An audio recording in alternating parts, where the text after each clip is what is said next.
Hey guys, tonight we slip aboard a creaky 18th century pirate sloop just as dawn breaks. The sails flap lazily, the salt air tickles your nose, and the deck beneath your bare feet is sticky with yesterday's rum and regrets. You shuffle past a dozing sailor wrapped in a rotting wool blanket, and that's when it hits you, a tickle in your throat. You cough once, heads turn, you cough again. Suddenly, no one wants to share their bread crust with you. Yes, you've caught a cold, and out here, in the middle of the Caribbean Sea, surrounded by sunburned cutthroats and barrels of pickled something, that's a serious problem. You might imagine pirates only feared cannonballs or mutiny, but no, what they really dreaded, almost superstitiously, was the humble sniffle. Because on a ship with no clean water, no real medicine, and no concept of germ theory, a simple cold could spread faster than gossip about hidden treasure.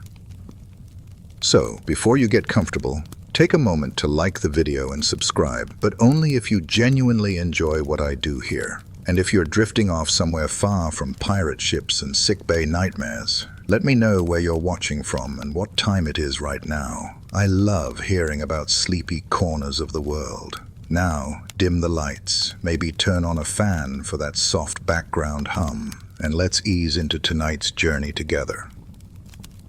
You wake up in a damp hammock slung too low between two groaning beams. It sways in rhythm with the sea, which would be lovely if your nose weren't trying to both run and block up at the same time. The ship's cook stomps past with a bucket of fish guts, pauses, and glares at you. You look pale, he mutters, which is pirate speak for, "Don't you dare be contagious." On land, you might have soup, blankets, maybe a hot bath. Here, you get salt air, rat nibbles, and a lot of judgment. Your crewmates, mostly shoeless, sunburned men with rotting teeth and zero boundaries, aren't particularly sympathetic. "Just a chill," someone says. "He'll sweat it out by noon." Another snorts. "Or sweat it out of existence." They laugh. You don't. Your head pounds, your throat scratches like sandpaper, and even your bones feel salty. The funny, or tragic thing is, there's good reason they're nervous. Colds weren't just colds. On a pirate ship, minor infections could spiral quickly into pneumonia, fever, or worse. And since everyone slept in close quarters, drank the same water, and shared utensils, or just licked the same knife, illness moved through the crew like wind through sails. And if too many sailors got sick at once, the ship couldn't function. No one to man the sails, clean the cannons, or swab the decks. A single sneeze might spell disaster. Historians still argue whether pirates had any real understanding of contagion, but what they did have was hard-earned superstition. Some captains banned certain foods or ordered crewmates to sleep apart when someone was ill. Others just threw the sick overboard and called it a mercy. You drag yourself up and stagger toward the upper deck. A parrot squawks at you from the rigging, clearly offended by your existence. The wind hits your face, cool, refreshing, and immediately too cold for your aching sinuses. You sneeze. Someone nearby hisses, "Hold it in, man. Don't bring the dead man's cough aboard." The phrase hangs in the air like mist. You've heard it before. That's the nickname for the kind of cough that starts dry and ends in burial at sea. It's an exaggeration, maybe. But only maybe. Suddenly the cook is back. He holds up a rag that looks suspiciously like it used to be someone's shirt sleeve. "Sniff into this. Don't drip on the fish." You obey. Dignity isn't really part of the pirate medical plan. The day stretches ahead. You're expected to help haul lines, peel potatoes, or at least not die on the deck. But every time you breathe, your chest wheezes like an old accordion, and you start to wonder, are pirates actually afraid of colds, or are they just afraid of what they can't cure? You crawl back to your hammock, the ship's motion now oddly comforting. And as you drift between sleep and fever dreams, one fact becomes oddly clear. In the pirate world, a cold is never just a cold. It's the start of a very slippery slope, and possibly the reason your hammock might be empty tomorrow. You're still sniffling by the time the sun rises a little higher and the deck starts to bake. But if you thought your misery was complete, wait until you get your first glimpse of the pirate's answer to medicine. a crewmate named Greasy Pete, who once claimed he could read the weather by licking barnacles, insists the surgeon is ready to see you. You don't remember ever having a ship's surgeon, but you follow him anyway, more out of desperation than hope. The sick bay is nothing more than a shadowy corner under the forecastle, occupied by a stool, a crate full of mystery rags, and a man with half a mustache and a long scar that zigzags from his ear to his shoulder. This is Jed. He nods solemnly at you, then gestures for you to sit. He doesn't wear gloves, because no one has gloves, or soap, or shame.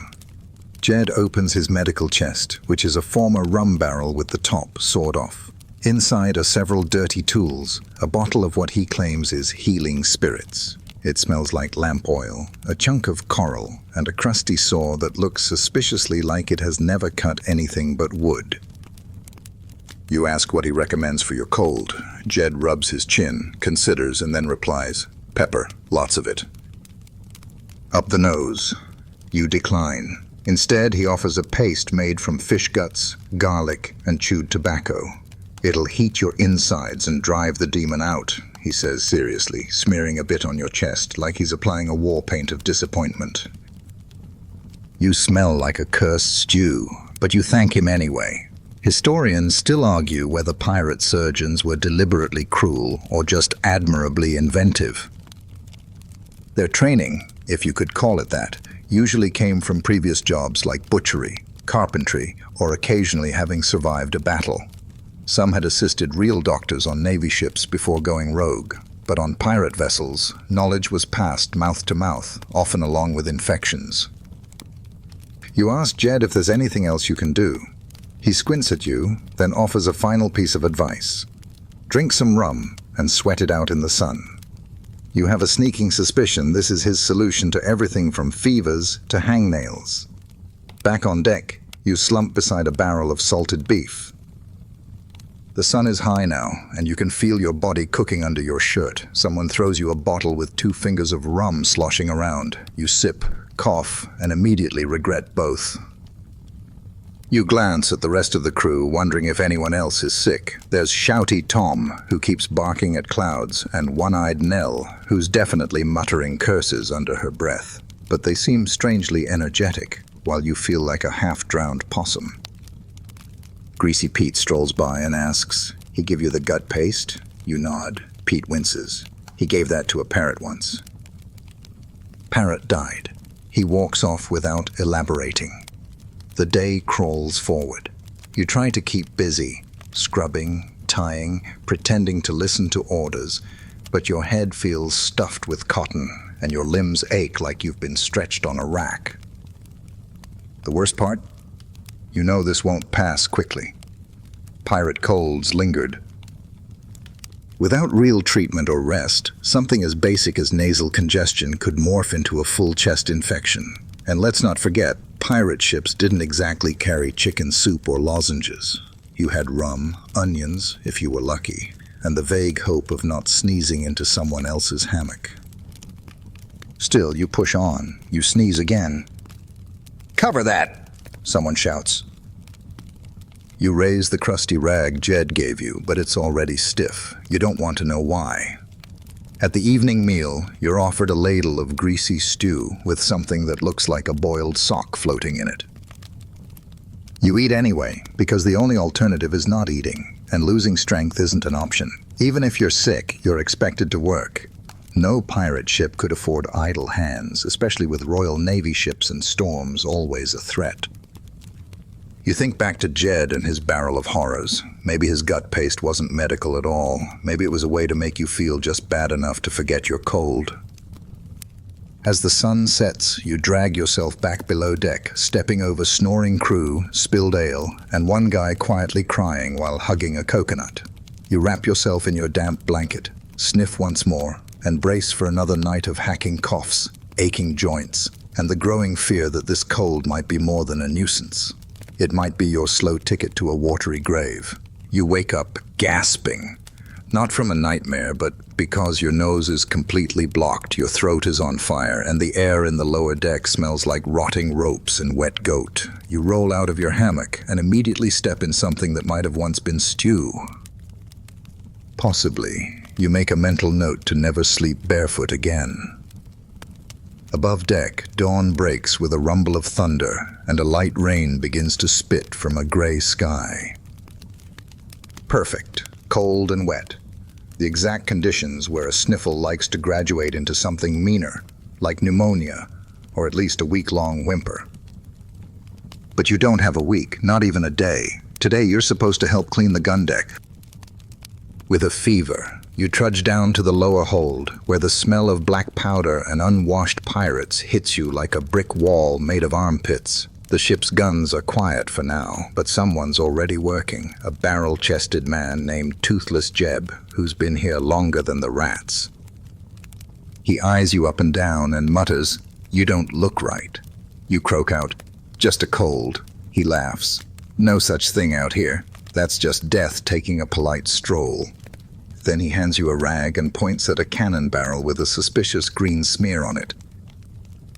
You scrub, slowly, weakly.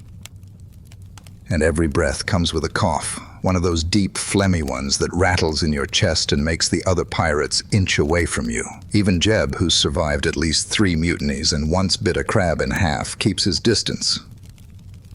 The problem with pirate life was that there was no rest. A merchant sailor might get to lie in a hammock and be spoon-fed broth. You're expected to mop the deck while sneezing your soul out through your nose. If you collapsed, maybe someone would toss a cloth over you. More likely, they'd assume you were napping and bark at you to wake up. Back above deck, you see the ship's cook dragging a tub of rainwater to the fire pit. He waves you over. "Drink," he says. It's cleaner than the rum barrel. You sip cautiously. It tastes like smoke and rope, but at least it's wet. Historians still argue whether pirates truly understood the role of hydration in treating illness, but they definitely believed in doing something. Whether it was garlic poultices, wrapping seaweed around your head, or standing in the rain chanting sailors' rhymes, action felt better than passivity. In that spirit, you are next treated to a dose of hot salt water with ginger, administered by a pirate named Bones, who insists it kills the worm inside. You ask what worm. He just winks. Your cough is getting worse. It's the deep kind, the one that shakes your chest and leaves you seeing stars. A younger deckhand gives you a wide berth and whispers to his mate, "Dead man's cough." That phrase again. You vaguely recall the story, some old tale passed from ship to ship, where a simple cough spread through the crew like wildfire, knocking them down one by one, until only a parrot was left to steer. Probably nonsense. Still, every sneeze earns you more side-eye. You feel like a pariah. A shout from the crow's nest, "Ship on the horizon!" The crew scrambles to their stations, but you just lean against the mast, dizzy and weak, breathing in rasps. Even your vision feels grainy. The quartermaster barks something in your direction, but someone else waves him off. "Sick," they explain. "Might be dying." The quartermaster grimaces. "Then he's ballast," he mutters, but doesn't push it. Toothless Jeb later offers you a scrap of dried citrus peel, his secret weapon, he claims. You chew it slowly. It's hard as stone, but vaguely tangy. Is it helping? Hard to say.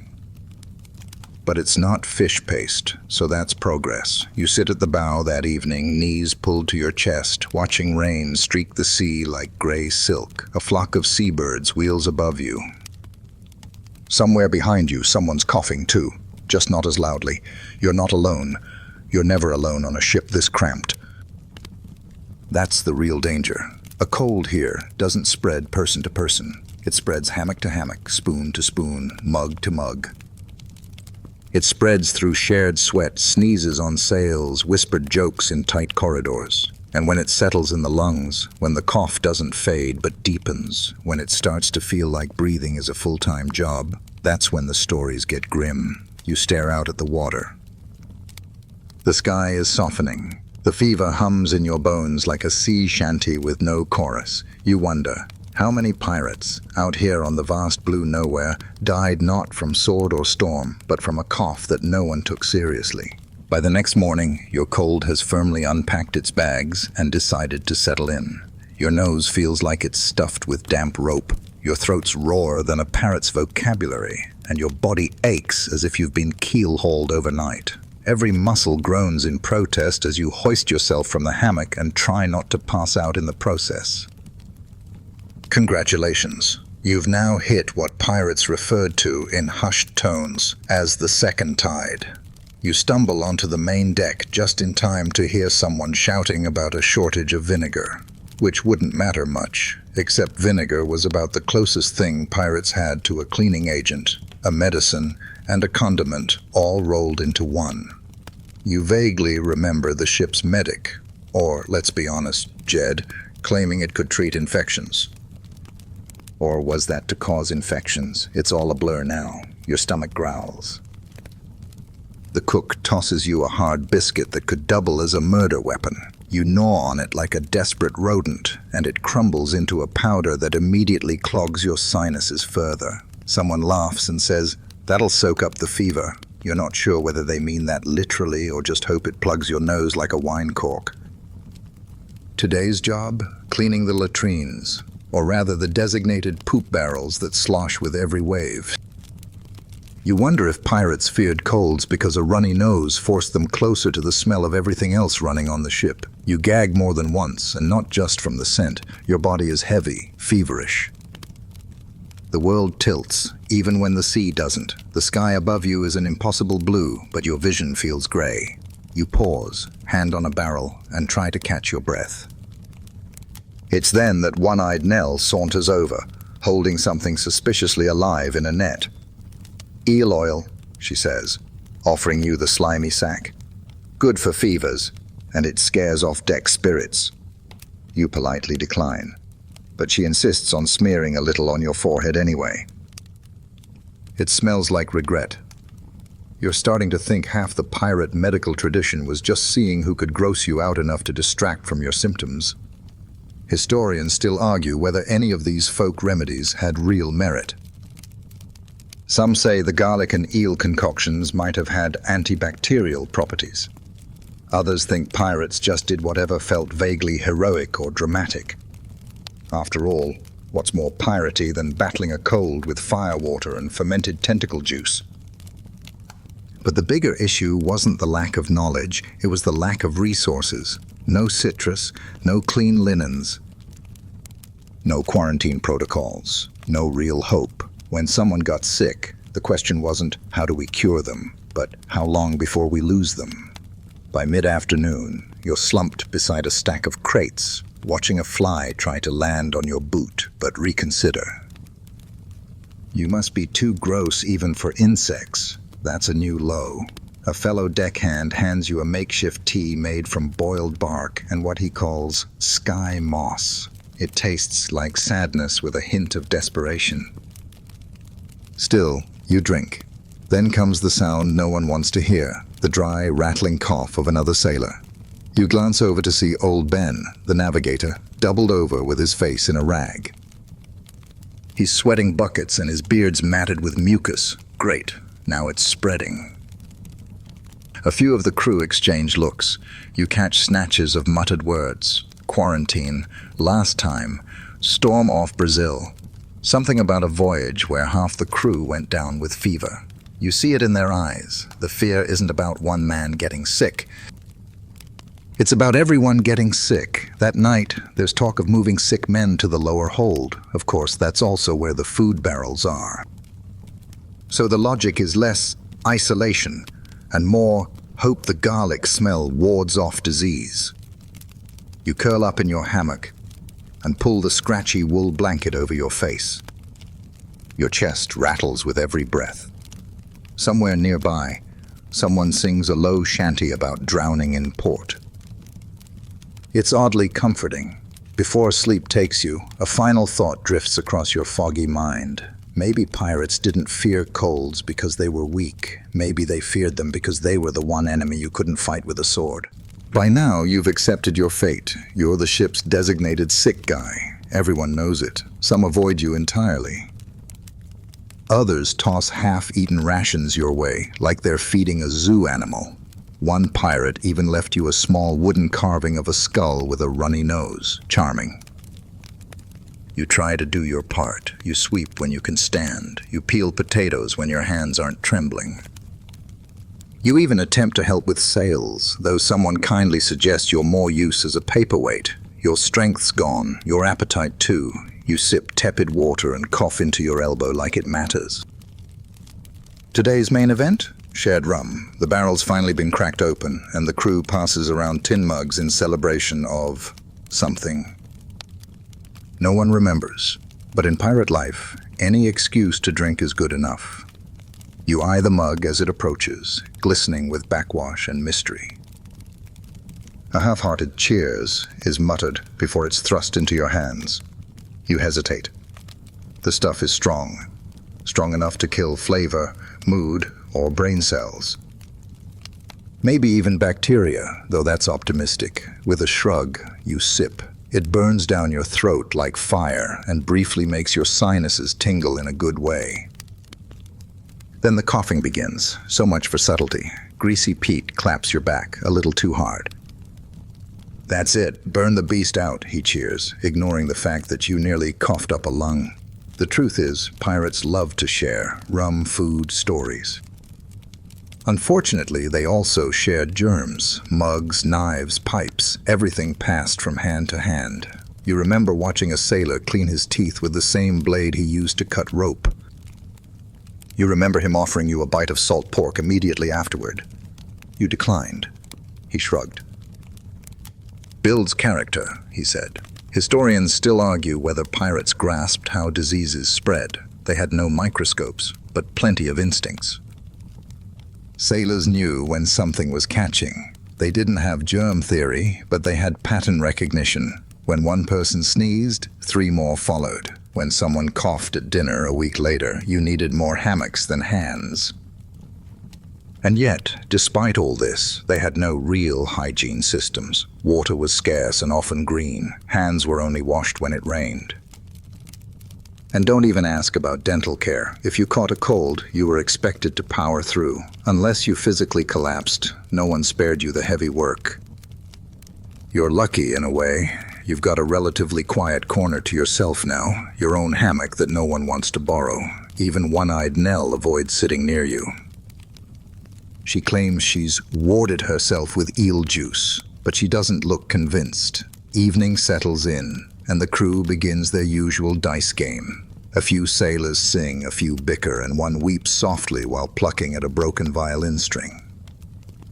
You lean back, wrapped in your own personal storm cloud of phlegm and fatigue. Someone nearby coughs. You glance over. They glance back. A silent moment passes. Then they shuffle a few steps away. Lovely. You recall tales Jed told about another ship years ago, where half the crew caught a fever and only 2 men survived to steer her back to shore. He said the worst part wasn't the death. It was the smell of everyone sweating it out below deck. You believe him. Your own sense of smell is shot, thankfully. Still, you can feel it. This sickness is no longer yours alone. You weren't the first. You won't be the last. Maybe that's why pirates were so twitchy about colds. It wasn't about one man falling ill. It was about the crew tipping into chaos. You roll onto your side, facing the wooden beam where someone carved a crude skull with crossed fish bones. There's something comforting about it, familiar. Like a morbid little friend watching over you. Your eyes close. Your chest rises and falls in shallow heaves. You're still burning from fever, but for the first time today you think maybe you'll sweat it out by morning. Unless, of course, old Ben's cough means what you think it does. You wake to the sound of boots thudding on wood and a chorus of grumbles. Nothing unusual. But then, the unmistakable scent of something foul and vaguely floral wafts through the ship. You sit up. groggy and sore, and spot one-eyed Nell sweeping past with a bundle of smoking herbs, muttering something about bad air. She jams a clump of burning leaves into a crack in the ceiling beam above your hammock and declares, "That'll keep the fever spirits out." You nod weakly. You've learned not to question Nell. It's another day, and your cold has moved south. Your head's clearer, but now your lungs feel like two waterlogged barrels, and every breath is a performance. You shuffle up the stairs for some fresh air, or what counts as fresh air when 20 men are breathing and belching within spitting distance. Greasy Pete greets you with a mug of warm vinegar water. "Better than a hug," he says. You nod your thanks, drink it down, and try not to retch. Someone plays a pipe nearby, badly. The tune is cheerful, which feels disrespectful given how utterly miserable you feel. You find a spot near the stern and collapse against a barrel, watching the sea. The waves slap rhythmically against the hull, and a seagull lands beside you, eyeing your biscuit with suspicion. It takes a bite, immediately spits it out, and flies off in disgust. Even birds won't eat this food. Food, of course, isn't helping your condition. The pirate's diet is a criminal offense against nutrition. Salt pork, dried beans, hardtack, and the occasional weevil. Fresh fruit. A myth. Vegetables, rare as honest pirates.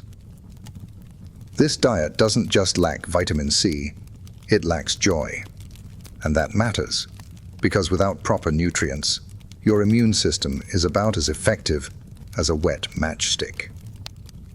Historians agree, poor diet was one of the biggest killers at sea.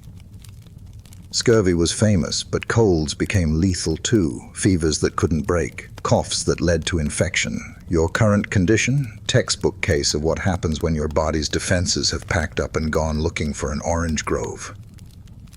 You recall a whispered rumor from a few days ago. Someone claimed the captain had a stash of lemons hidden in his quarters. He used them to bribe fate, or maybe just keep his mustache shiny. Either way, you've seen no proof. Just one lemon might feel like a miracle right now. As the day rolls on, you're put on light duty, peeling potatoes that look like they lost a fight with mold. You sit beside old Ben, who's now coughing worse than you, his eyes glassy and voice hoarse. The two of you don't talk much, just peel, cough, repeat. Then Jed appears. He surveys you both like a man choosing which plank to walk. "You," he says, pointing to Ben, "lie down.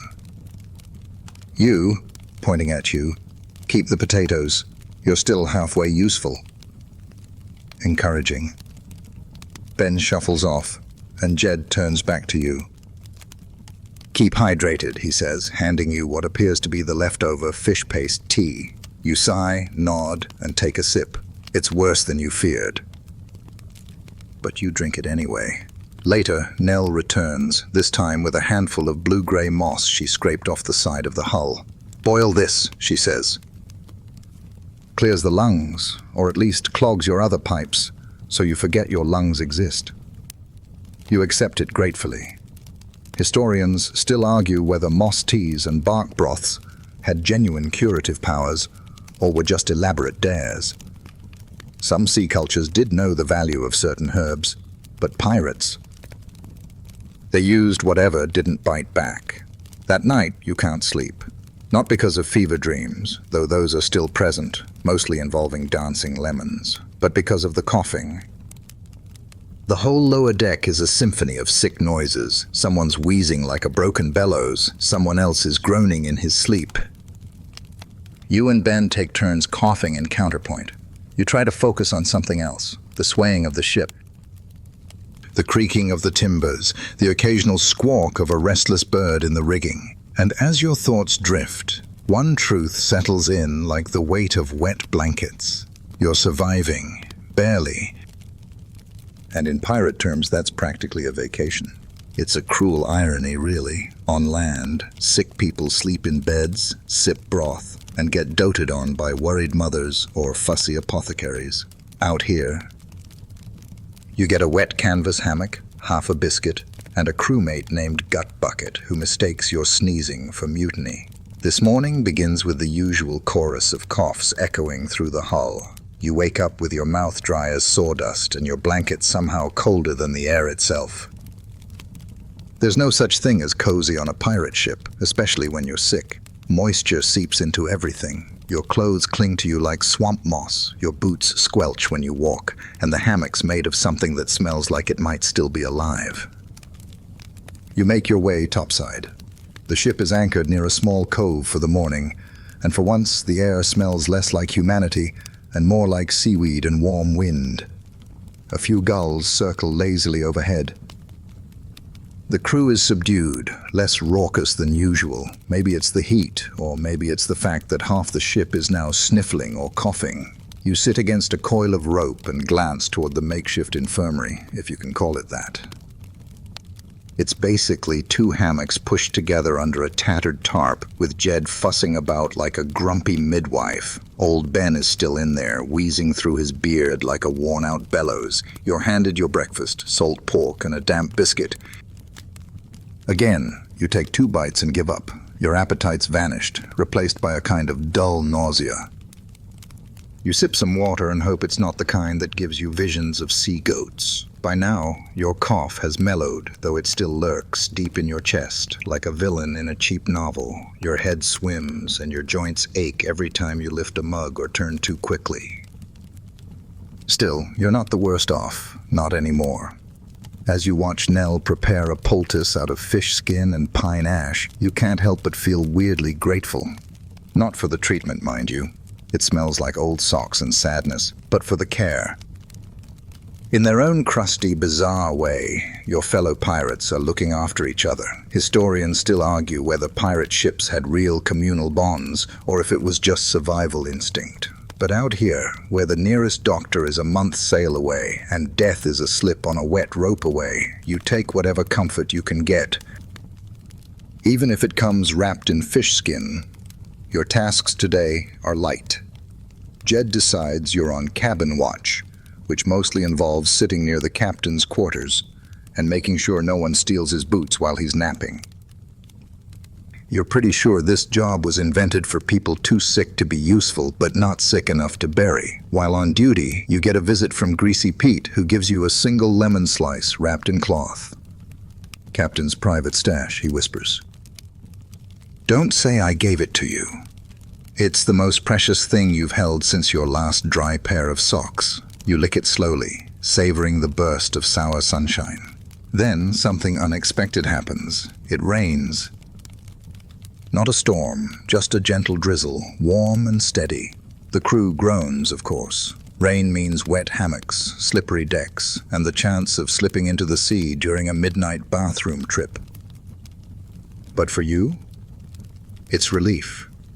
You tilt your face to the sky, let the water wash over you, and for a few moments you feel clean. Not cured, not healthy, but cleaner than you've felt in days. Like the ocean is finally apologizing for the misery it's caused. Back below deck, the air's thick with damp socks and stewed onions, but you're too tired to care. You crawl into your hammock, listen to the gentle patter of rain, and wrap yourself tighter in the itchy blanket. Your fever has broken, maybe. Or maybe it's just hiding. Either way, you're still here. Still swinging in the lowest bunk on the saltiest ship in the Caribbean. And somehow that feels like victory. You wake to a sound that instantly kills any hope of a peaceful morning. Someone vomiting into a barrel, repeatedly. The retching echoes through the wooden beams like a sea shanty gone terribly wrong. You groan, roll over, and try to ignore it, but the stench catches up fast, mixing with damp wool, unwashed feet, and wait, is that eel oil again? You sit up slowly, feeling marginally less like death than yesterday. Your nose is clearer, your fever has cooled, and your headache has gone from thunderstorm to light drizzle. Progress. Of course, now your throat feels like it's been sandpapered, and your ribs ache from 3 straight days of coughing. But on a pirate ship, that's basically recovery. Today's breakfast is a milestone. You're actually hungry. You shuffle to the galley, where the cook, grumpier than usual, slaps down a ladle of bean mash and a hunk of hardtack that may or may not be older than you. You scarf it down like it's a royal banquet. Hunger is a good sign. It means your body isn't entirely giving up. As you munch, Nell slides onto the bench beside you. She eyes your plate and says, "You look less ghostly. Maybe the worms moved on." You're not sure if she's being reassuring or cryptic. Probably both. You nod anyway and keep eating. A few minutes later, you're put on water duty, refilling the ship's barrels with whatever rainwater was collected overnight. You're still weak, but the sea is calm and the sun is kind. It feels good to be moving again, sort of. You glance at your fellow crew members. The cold has clearly made the rounds. At least 6 others are sniffling or coughing, including old Ben, who's now wrapped in a blanket and muttering about lizards. Jed does his best to manage, but his methods haven't improved. He's still applying garlic poultices like they're stickers on a school folder. But now you begin to notice something odd. Several pirates are using a new cure. Sea biscuit soaked in grog, pressed to the chest with a heated shell. Greasy Pete insists this draws out the dampness. Nell swears by a different method, whacking the soles of your feet with a wooden spoon to shake loose the phlegm. You catch Jed watching both rituals, shaking his head like a disappointed uncle. Historians still argue over the logic behind these cures. Some say it was a mix of folk medicine, superstition, and sheer boredom. Others suggest pirates picked up practices from every port they docked at, blending West African herbalism, indigenous knowledge, and whatever their grandmothers once yelled at them back home. But none of it really worked. Not in the long term. On ships where oranges were as rare as mercy and clean water was a fantasy, colds lingered. And if they turned into pneumonia or bronchitis, well, there weren't many second chances.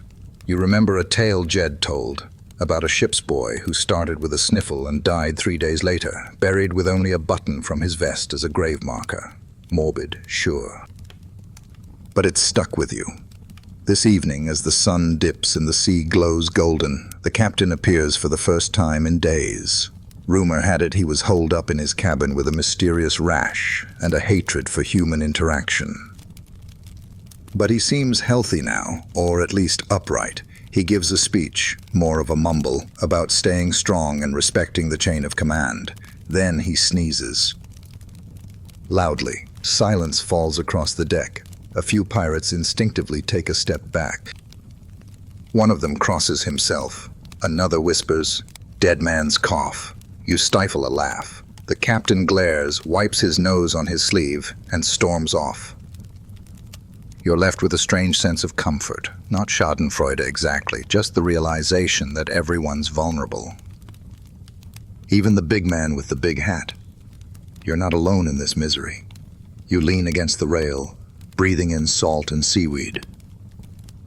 Your lungs still ache, but the air feels clearer. Maybe you're not cured, but you're improving. And at sea, that's all you can ask for. Night settles like a damp cloak over the ship, and with it comes the kind of silence you only get when everyone's too sick, sore, or superstitious to make noise. The usual clatter of dice, songs about mermaids, and off-key whistling are all absent tonight. Even the rats seem quieter, as if they, too, have caught the cold and are resting in their tiny hammocks somewhere in the bilge. You lie in your own sagging sling of misery, feeling the gentle sway of the hull and wondering if your lungs will make it to morning. You've had better days. You've had better plagues. But as bad as it's been for you, you suddenly hear something that reminds you how much worse it could be. A violent, rasping cough from below deck, followed by a crash. A moment later, footsteps scramble toward the noise. You roll out of your hammock and follow, your legs still wobbly, but your curiosity stronger than your cold. It's old Ben. He's collapsed near the fresh water barrels, drenched in sweat, and breathing like he's trying to suck air through a wet sock. His eyes flutter open, and he tries to speak, but nothing comes out but a wheeze and a string of half-syllables. Jed is already there, muttering curses and calling for someone to fetch a heat brick and a mug of vinegar grog. A few crew members crowd around, unsure whether to help or stand far enough back to avoid catching whatever Ben's harboring. You choose the middle ground. Useful concern, but from a safe distance. Turns out, there is no such thing as sick leave on a pirate ship. You either work, rest while working, or get propped up in a corner with a damp cloth over your head and hope nobody steals your boots. But in cases like this, when the dead man's cough shows up in full, the crew does take notice. Because now it's real, tangible, possibly fatal.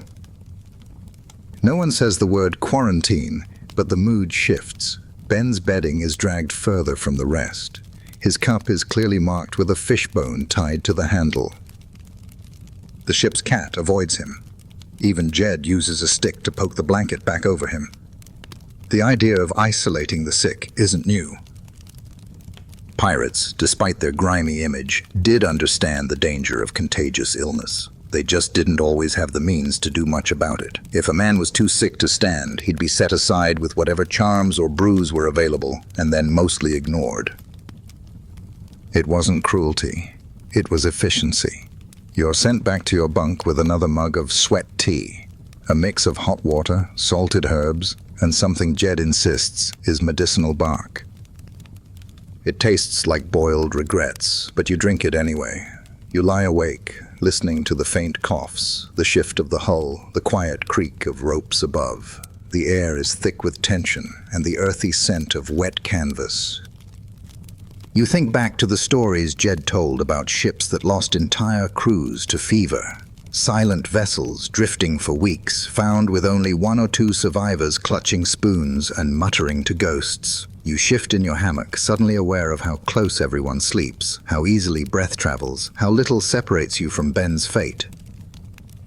Just before dawn, a sailor named Rag-Tooth Jimmy, who got the name from a long-standing dental issue involving fabric, approaches you with a chunk of charred bread crust.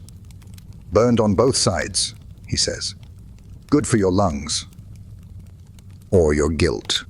You accept it, because what else can you do?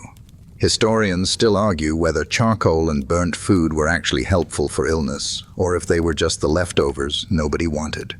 Either way, you chew the crust in silence, letting the bitterness distract you from your own breathless wheeze. As morning light seeps through the cracks above deck, someone rings the tiny bell near the helm. Not for alarm, just to mark the change of shift. But it sounds heavier today, slower. And in that toll you hear it, the unspoken truth every pirate learns eventually. Out here, sickness is a storm you can't outrun. By midday, the sun is blindingly bright, reflecting off the water like sheets of molten silver. You blink against the glare as you haul yourself topside, your lungs still rattling but your legs a bit more trustworthy. The crew is quieter than usual, many of them hunched over ropes or leaning on barrels, coughing into sleeves or just staring blankly at the sea. Old Ben didn't get better. He didn't get worse either. He just sort of plateaued. Jed says that's either a sign of recovery or a sign of approaching the drift, which, in pirate terms, is when a body sort of hangs between the world and the waves, waiting to see which way the wind blows. No one's quite sure if he's going to make it. He mumbles nonsense and drinks little, but Nell still sits by him now and then, humming low songs that sound vaguely like lullabies for people with a gambling problem. You keep your distance, but listen. Because while Ben lies there hovering in limbo, something else is happening on deck. Work continues. The ship still needs steering, sails still need mending, and ropes, bless their stubborn little hearts, still knot themselves when no one's looking. You're sent to assist Greasy Pete with rigging repairs. It's not easy. Every time you climb the shrouds, your ribs ache and your breath shortens. You stop halfway, pretending to examine a knot just to catch your breath without looking weak. Pete doesn't say anything. He just hums to himself, one of those nonsensical sea songs that seem to be about a chicken, a widow, and a barrel of gin. As you work, the topic of Ben comes up again. Pete mentions a ship he was on years ago off the coast of West Africa, where a similar illness took 6 men and left 3 more too weak to walk. They eventually limped into port with half a crew and a hold full of spoiled cargo. Never seen a merchant more mad, Pete says. Blame the rain for it all. Rain, that sparks a memory. You ask Pete if getting sick was worse in the tropics. He shrugs. Colder air's harder on the lungs. Warmer air's wetter, makes it linger. No winning, really.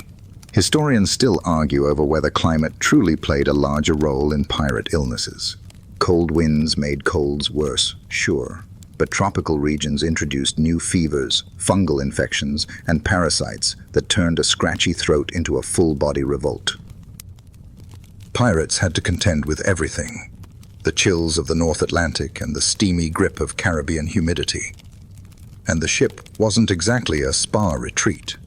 Sleeping conditions could make a healthy man sick, let alone one already sniffling. Damp hammocks, no insulation, no airflow below deck, except the kind that came with every belch, fart, and badly timed sneeze. You return to the deck with aching shoulders and a nose that now alternates between running like a leaky barrel and clogging like a ship in dry dock. Jed tosses you a cloth that smells faintly of vinegar and sadness. Put that over your chest, he says. Keeps the humors from getting bored. You do as told. At this point, superstition feels a lot like science. That evening, the crew holds a kind of informal check-in. No votes, no speeches. Just murmurs of who's getting better and who isn't. You apparently are in the maybe he'll make it category. Nell brings you a slice of something she calls herbal bread. You recognize garlic, onion, and something suspiciously crunchy. You thank her, eat it, and hope it wasn't meant to be burned first. After dark, the ship rocks gently in the swell. The sky is clear and streaked with stars. You sit on the bow, knees pulled up, sipping the last of your water ration and watching the waves shimmer like black silk. You think of Ben. You think of all the other sailors who caught just a cold and never got the chance to recover. You think of Jed, who may be more quack than doctor, but who still does his best with seaweed, vinegar, and sheer stubbornness. And you think of the crew, who continue sailing into sickness and fog without much complaint, just coughing, muttering, and pushing through. You're not healed yet. But you're healing, and that's enough for now. The next morning greets you with the kind of sunrise that pirates pretend not to admire. A blazing orange halo rising over still water, framed by seabirds wheeling overhead and the faint scent of salt and mildew. You sit near the mast, legs dangling over a barrel, sipping your usual breakfast broth, which today tastes vaguely of shrimp and disappointment. And for the first time in over a week, you feel stable. Not good. Let's not be greedy, but better, that is, until Toothless Jeb collapses mid-deck.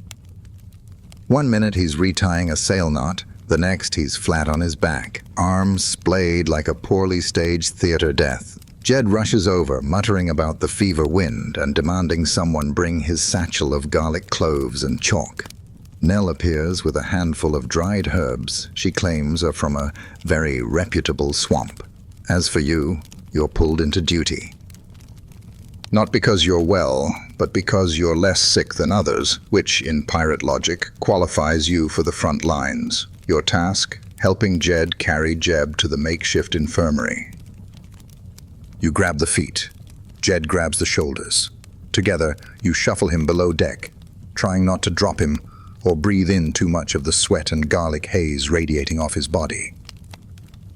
You lie him in the corner hammock, the same one old Ben barely vacated just yesterday. Ben, for his part, has improved enough to sit upright, though he now insists he saw a sea spirit floating above him 2 nights ago, playing a banjo made of fish bones. No one questions it. As you dab Jeb's forehead with a rag that may once have been a sock, you hear muttering from Jed. Too many fallen. Gonna lose the crew to a damn sneeze. He doesn't say it with anger, just resignation, as if he's been here before. And maybe he has. Historians still debate whether pirate crews truly feared colds, or if that fear was folded into a larger dread of general illness. But to the men who sailed these ships, the difference was academic.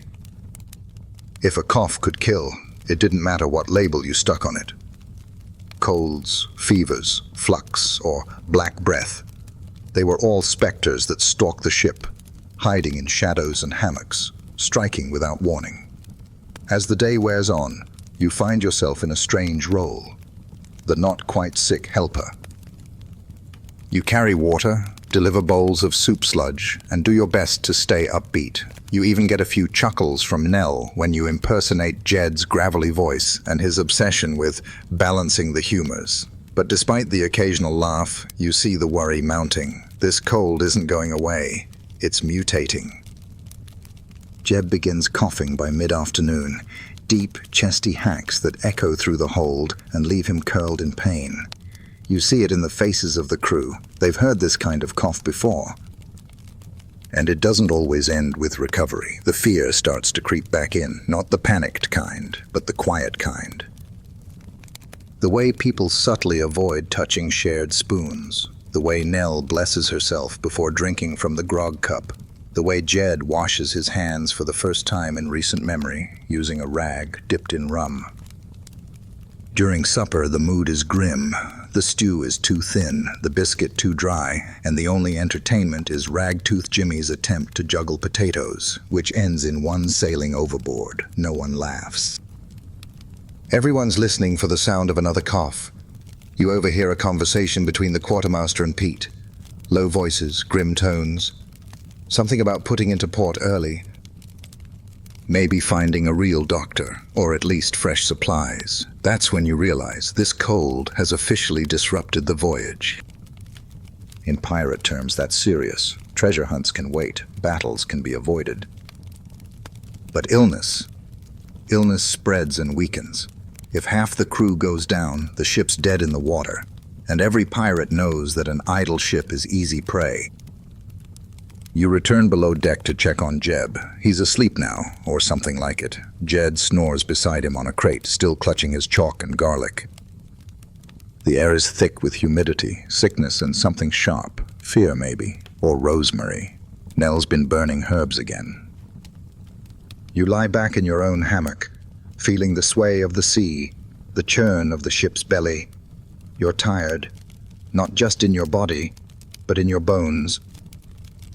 The kind of tired that comes from being almost better, but knowing the storm hasn't passed yet. And somewhere in the dark, another cough begins. By the time you shuffle up to the main deck the next morning, the wind has changed. Not the weather, though that's shifted too, picking up with a breeze that smells faintly of algae and regret, but the mood. It's subtle at first, fewer jokes, more silence, a twitchy sort of tension in the air. The pirate's least favorite word is being whispered around the ship, mutiny. Not because anyone wants to take over. No, this isn't about gold or leadership or bad soup. This is about sickness, the kind that doesn't stop, that doesn't listen to authority, and that has now spread to almost a third of the crew. Coughing fits echo across the deck, and no one's pretending it's allergies anymore. Someone even covered the parrot's cage, just in case. You're still in that awkward phase between recovery and relapse, just healthy enough to carry a bucket, just sick enough to occasionally wheeze like an accordion with trust issues. Today, your assignment is scrubbing the deck with vinegar water. You do it slowly, methodically, mostly for the steam. It clears your sinuses better than anything Jed's shoved in your mouth all week. As you work, a few crewmates whisper about a new idea: isolation. Not just pushing the sick down into the hold, but truly separating them, offering their own food, buckets, hammocks, everything. It's radical. It's risky. And it's something this ship has never done. You ask Nell what she thinks. She's sharpening a knife with an eel bone. Pirates don't do quarantine, she mutters. We just hope the wind outruns the cough. You nod, but still, you can see it in her eyes. She's thinking about it. They all are. Historians still debate whether pirate ships ever attempted real quarantine. There are stories, sparse and half-remembered, of captains dropping off the sick on small, uninhabited islands with some food and a flask of rum. Sometimes they came back for them, sometimes they didn't. More often, isolation was unspoken. A sick crewmate was simply left alone, ignored, avoided, given the space no one said they deserved, but no one dared share. You spend part of the afternoon helping Jed prepare new cures. Today's offering, moldy bread with crushed rosemary applied directly to the chest. It's the penicillin of the sea, he mutters, probably having no idea that mold actually has medical properties. Then again, he might be right for the wrong reason. A pirate miracle. Jeb is worse.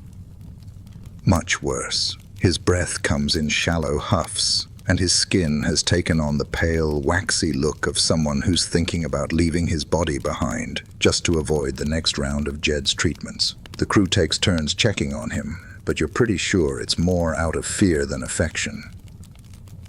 He's become the symbol now, not a man, but a warning. After nightfall, the captain calls a meeting on the quarterdeck. It's brief. He's red-eyed and sniffling himself now, but he keeps his voice firm. "We're altering course," he announces, "putting in for supplies. And a doctor, if we can find one who won't run screaming." No one cheers. But there are nods. Hope is fragile out here, but it's also contagious. Afterward, you sit beside Nell and Pete near the bow, passing a tin cup of weak grog between you. Pete says nothing, but his hand trembles. Nell finally mutters, "He's next," tilting her chin toward one of the younger deckhands, who's been hacking into a bucket for an hour. Then maybe Jimmy. Then who knows? You say nothing. Instead, you look up at the stars, which are unusually clear tonight. They look just like they do in port, clean, bright, indifferent. Somewhere out there, people are sleeping in beds, taking warm baths, sipping soups that weren't boiled in fish buckets. You sigh and lie back on the wooden planks, arms behind your head. You've survived a week of illness on a floating death trap fueled by rum, garlic paste, and wishful thinking. You've beaten back the cough, outlived the eel oil, and endured Jed's surprise compress made from pickled cabbage. You're still breathing. For now, morning brings a rare sight. Activity with purpose.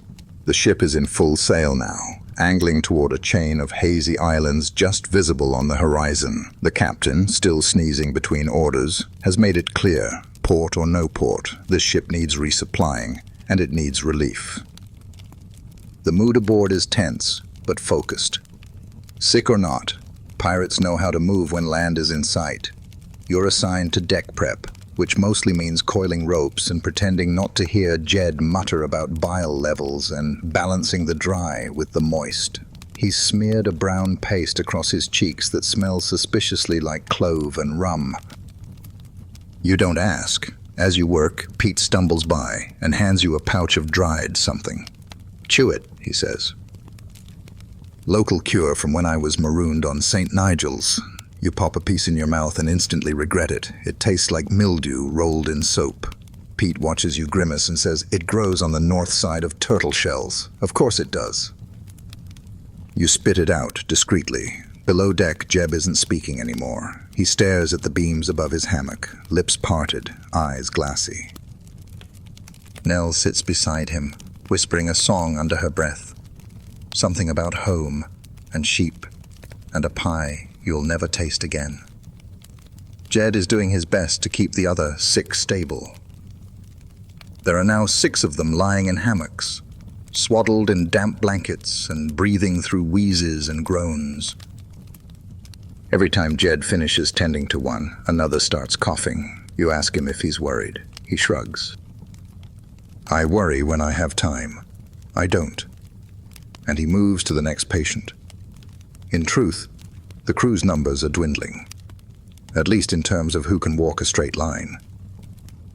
Between the truly ill and the half-ill, there are only about 8 of you still doing regular work. Tasks have been consolidated. Meal prep is now boil whatever, cleaning is optional, and sail repair involves more knots than cloth.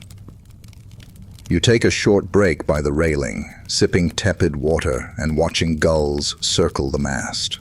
One of them lands briefly, squawks at you, then flies off, perhaps offended by your lack of energy or smell. Either way, you feel judged. Historians still argue whether pirate medicine was mostly for show, gestures that made the crew feel better without real healing power.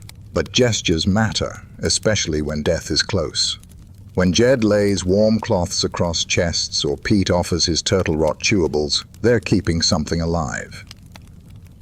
Not the body, maybe, but the hope. Around midday, you help lower the jolly boat for a scouting party.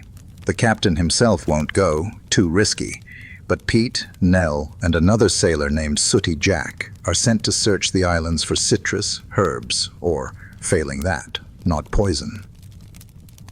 You help push the boat off the side, watching as it bobs away toward green specks on the horizon.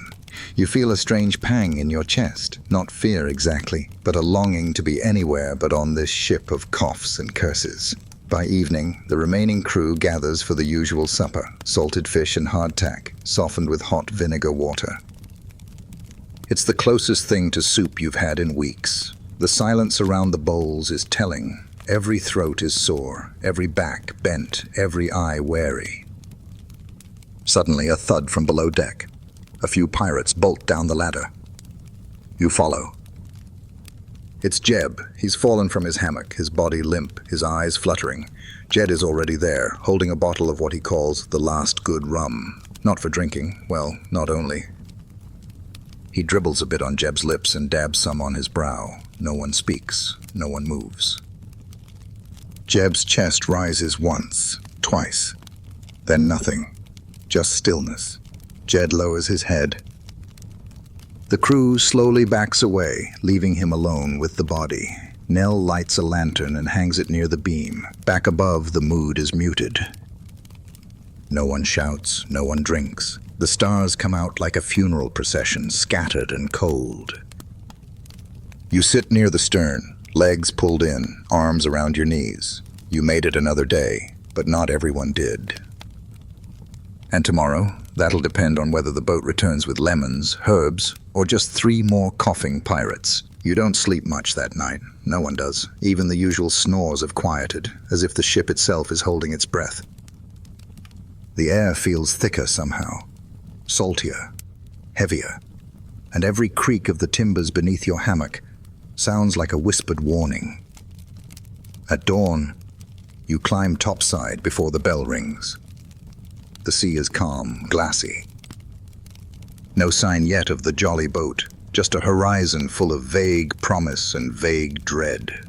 You sit near the rail with a crust of hardtack and a mug of thin grog, watching the swells and trying not to cough. You fail. A few minutes later, a cry goes up from the mast. "Boat returning!" You rush to the side with the others. Sure enough, there it is. The tiny boat bobbing toward you, sails slack but steady. Pete's at the rudder, Nell beside him, and Sooty Jack rowing like his arms owe someone money. The moment they get within shouting distance, someone yells, "Well?" Pete holds up a net full of what looks like fruit. Actual fruit. You could weep. Lemons, limes, something orange but knobbly, probably local, probably sour, probably divine. A second bag holds bundles of herbs, long grasses, and what appears to be sea cabbage.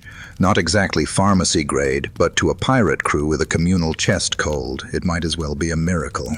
The mood lifts instantly. It's not a party, but it's not a wake either. Nell tosses a lime at you as she climbs aboard. You catch it and sniff. It smells alive. You bite into it right there, rind and all. It burns your tongue and sends shivers up your spine. You nearly cough again, but manage to swallow. The galley springs into action, or what passes for action. The cook boils a giant pot of whatever can be boiled. Herbs, roots, shredded citrus rind, a few strips of fish skin, he says it's for texture, and a single mysterious mushroom that Jed insists came from the good part of the barrel. You sip the resulting brew that afternoon. It's hot, brackish, and sour enough to startle your lungs, but it works. Your sinuses tingle, your throat loosens, and for the first time in days, your cough pauses. Small victories. Later, the crew gathers on deck for what passes as a ceremony. Jeb's body, wrapped in sailcloth and weighted with rusted chain, is laid out near the stern. The captain, still hoarse but upright, gives a short eulogy. He swore more than he spoke, ate more than he shared, and drank like a man afraid of tomorrow. May the sea keep him quiet. Then, with a nod, Jeb is slipped over the side. The splash is smaller than expected. Historians still argue whether pirate burials were respectful or just practical. On some ships, prayers were muttered. On others, songs were sung. On this one, someone offers a final toast with lemon broth and tosses the empty mug into the sea. That evening, you help Nell strip citrus rinds for more broth. Her hands move quickly, practiced, and she hums as she works, something in a strange tongue you don't recognize. You ask her what it is. Something my mother sang, she says. She wasn't a pirate. She grew herbs for one, though. She hands you a curl of peel. Eat it slow. Pretend it's candy. You do? It isn't, but it feels like it might be. That night, the ship is still. The air is warmer. The coughing, for once, is distant. You lie in your hammock and stare at the beams above, thinking about Jeb, about Ben, about how close you came. You're not better, not entirely, but something's shifted. The boat came back. The crew has citrus. The fever's not gone, but it's got company now, and maybe, just maybe, so do you. The next morning, you wake to the strangest sensation of all, hunger. Not the queasy, suspicious craving for broth and biscuits, real hunger. The kind that wants something warm and greasy and probably fried in whale oil. You sit up, cough once, lightly, almost nostalgically, and take a deep breath. Your lungs respond with a wheeze, but not the painful kind. Just enough to remind you that they've been through something, like battle-hardened soldiers, but inside your chest. Above deck, the sun glistens off the water and reflects in the fresh eyes of the crew. Not everyone's up and moving, some are still recovering, some sleeping, but there's a newfound spring in the boots of those who are. Ragtooth Jimmy is whistling again. Someone's dared to tie their hair back with a strip of clean cloth. Even the parrot is squawking insults with renewed vigor. You report to Jed, who now appears slightly less like a man possessed by garlic demons. He nods when he sees you, then hands you a fresh mug of citrus broth. Second round, he says, this time with fewer mushrooms. You sip and nod. This batch tastes slightly more edible and only mildly resembles old boots. You're on lemon duty today, he adds. Peeling, squeezing, boiling, whatever your fingers can manage. You join Nell and Greasy Pete near the galley, where citrus peels pile up like sun-colored confetti. The scent is overwhelming, a kind of sharp, eye-watering brightness that clings to your clothes and hides deep in your fingernails. It's glorious. Pete tells you the story of how he once cured his fever by napping in a lemon crate for 3 days. Woke up cured and a little sticky, he says proudly. You don't ask follow-up questions. Lunch is a celebratory affair. Citrus is mixed with salt fish, served on hardtack softened in the herbal stew. It's still rough eating, but there's variety now, flavor even. Spirits are high. Nell even lets slip a small smile between bites. The captain stands at the helm, his eyes sharper than they've been all week. His nose no longer drips. His cough has dwindled to the occasional throat-clearing grunt, and he's finally returned to his proper volume, booming. We sail at dawn tomorrow, he says. Full crew or near enough. Health be damned. We've got wind and work ahead. A few groans, but no complaints. Everyone knows what that means. The worst is behind you. Probably. That afternoon, you're tasked with scrubbing the forecastle. It's a job you normally hate. Back-breaking, boring, and guaranteed to end in splinters. But today, it feels different. Your strength is coming back. Your muscles ache with the good kind of pain. You're sweating, not shivering. You're working, not wheezing.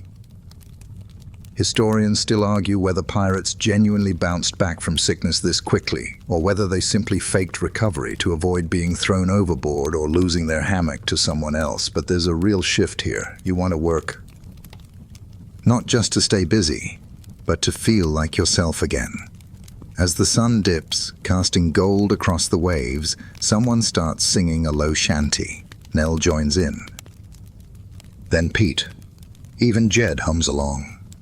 You add your voice too, raspy and unsure, but stronger than before. That night, the stars above are crystal clear. The sea is calm. The parrot is quiet. Finally. You lie back in your hammock, listening to the gentle creak of the hull and the soft breaths of a half-healed crew. You made it. Through fever, cough, vinegar tea, fish gut compresses, and Jed's terrifying tinctures, you pulled through. Tomorrow the sails rise again. But tonight? Tonight, you sleep like a sailor who's earned every single wheeze. The morning wind smells like fresh canvas and salt. And for once, not of sickness. The crew is up early, limping but lively. The sails are unfurled, the lines are taut, and the anchor groans as it rises from the seafloor.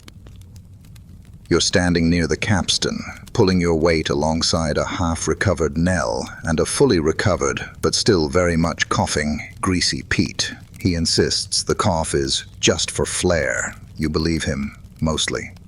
The ship creaks back into motion, easing into the open sea with the same weary determination as the crew aboard her. You take up your usual post on the main deck, coiling ropes and wiping down rails, and as you work, you notice something strange and wonderful. You're not tired, your breath comes easy, your limbs feel strong.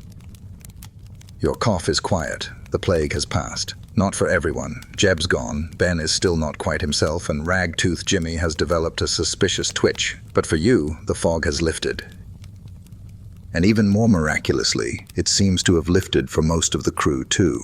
It's amazing what a little fruit can do. You're called down to help Jed inventory what's left in the medicine chest. It's a comically sad collection. A single garlic bulb, a jar of congealed eel oil, 2 corked bottles of something that might be vinegar or might be old rum, and a handful of herbs dried into crispy, unidentifiable fragments. Jed labels it sufficient. As you sort through the supplies, Nell shows you a charm she carries in her pocket. A tiny pouch sewn from sailcloth, filled with lemon peel, sea salt, and a lock of her own hair. For health, she says. Or at least for luck, she offers to make you one. You nod, half amused, half touched. Historians still argue whether pirates truly believed in charms or just liked having something to believe in when everything else failed. But you've seen the way the crew touches the mast before meals now, the way they sniff their lemon peels before climbing the rigging. These things stick, especially when they coincide with survival. Later that day, you're sent aloft. You haven't been up the rigging in over a week, and the climb surprises you. It's easier than you expected. The wind on your face feels crisp and clean, and the view is breathtaking. Endless ocean, patches of sunlight on waves, the curve of sailcloth full with wind. You stay up there longer than necessary, letting your legs dangle from the yardarm, just breathing. Down below, the ship hums with activity. It's not the chaotic scramble of the past week. It's measured, steady. You realize something else, too. The crew trusts each other more now. There's a quiet bond that forms when people survive together, through storms, sickness, or seasickness. Greasy Pete waves up at you, holding what looks like a mostly clean shirt. Promotion shirt, he calls. You lived, didn't you? You laugh and climb down to collect it. At supper, the cook prepares something new, citrus-soaked fish, served with a side of mashed hardtack and boiled weeds. It's still terrible, but it's different terrible. Which, in pirate terms, is gourmet. You sit with Nell, Pete, and a few others, trading tales of the week you all just survived. Someone brings up the time you accidentally sneezed into Jed's fish paste and lived to tell about it. There's laughter, real unforced laughter. Before bed, the captain calls a short meeting. He looks better, less haunted, more barky. He says only 3 things. We're heading west. We're not stopping for anything less than treasure. And I swear to Neptune, if anyone coughs in my hammock again, they're scrubbing the hold with their tongue. General applause. You fall into your hammock that night with a full belly, and the rarest pirate treasure of all, peace of mind.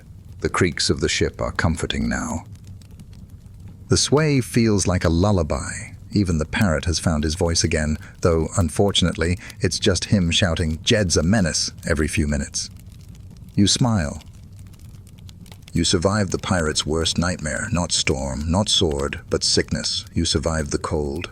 The next few days pass in a quiet rhythm of recovery and routine. The sea is kind, the wind steady, and for once, the pirate life almost feels cozy, which is absurd, given you're still sleeping in a moldy hammock, eating fish with the texture of boot leather, and occasionally swatting away lice with a broken comb. But it's all about perspective. You're back on regular duty now, hauling lines, patching sails, and pretending to know what you're doing when someone barks a command too fast. The cough is mostly gone, just a tickle now, and your energy has returned. You haven't sneezed in days. It feels like a miracle. Today, Jed assigns you to tonic stirring. You don't ask what's in it, but based on the color and the smell, there's definitely fish involved. You stir with a long stick, and try not to breathe too deeply. Nearby, Nell is drying herbs on a scrap of sailcloth, while Greasy Pete organizes bottles of questionable content and makes labels out of parchment scraps. Cough not. No fever. Please work. Midway through your shift, the captain calls you over. You're half convinced he's going to reprimand you for sneezing into the mainsail a week ago, but instead he hands you a battered notebook. "Logbook," he grunts. "Start keeping record. Jed says we need to track who coughs and when." You open it and find a few pages already filled with Jed's frantic scrawl, including phrases like "possible relapse," "Nell sneezed twice near the cook," and "Pete claims he's immune due to eel extract." Highly suspect. You add your own entries, trying to keep the tone neutral, but it's hard not to slip in a little humor. After all, this whole ordeal has been ridiculous in its own itchy, sniffly, sweat-soaked way. That evening, during supper, salted beans and something green, Pete leans over and says, "You know what saved us?" "That soup." You blink. "The one with the burnt bread and kelp?" He nods solemnly. Historians still argue whether that soup had healing properties. You both burst into laughter. You're quoting yourself, of course. It's become a running joke now. Historians still argue about everything. Whether Jed's bark compress did anything. Whether Nell's eel oil rituals saved the ship. Whether the lemon peels were medicine or just flavoring. It's how you cope. How you frame the absurdity of pirates fighting a cold like it's a sea monster. Because make no mistake, it was a monster. It took Jeb, nearly took Ben, and left a crew full of hardened criminals terrified of sneezing. You all laugh now, but the fear was real. The kind of fear that doesn't fade overnight. You see it in the way people still flinch when someone clears their throat. Later that night, you climb to the crow's nest for watch duty. It's cool, the stars bright, the sea black and endless. You wrap yourself in a cloak that smells of lemon and old wood, and you breathe in the stillness. From up here, the ship feels small, fragile even, a speck on an endless blue canvas. But it also feels alive. You can hear it breathing, the groan of the planks, the flap of sails, the faint snoring of a dozen half-healed pirates below. You remember something Jed said days ago when you were curled up in your hammock, coughing your lungs out. A pirate ship's a floating lung. When one bit wheezes, the whole thing breathes funny.